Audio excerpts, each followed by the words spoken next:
अस्सलाम वालेकुम व्यूवर्स। इस वक्त हम मदीना मुनव्वरा मस्जिद नबवी में हैं दोस्तों के साथ। अल्हम्दुलिल्लाह बहुत ही प्यारा मंज़र, खूबसूरत आप लोग देख सकते हैं किस तरह रौनक है यहाँ माशाल्लाह।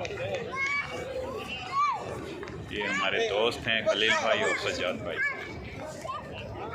जी। अस्सलाम वालेकुम तमाम दोस्तों को सलाम हो गया मस्जिद नबवी से माशाल्लाह। अल्लाह ताला आप सबको भी मदीना मुनव्वरा की ज़ियारत नसीब करे, आमीन।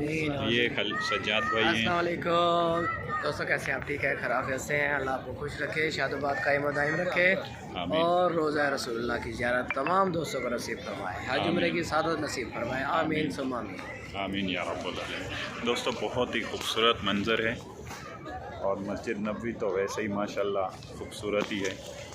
यहाँ कुछ भी हो, कैसा भी मोबाइल हो, यहाँ की खूबसूरती हर मोबाइल को चमका देती है।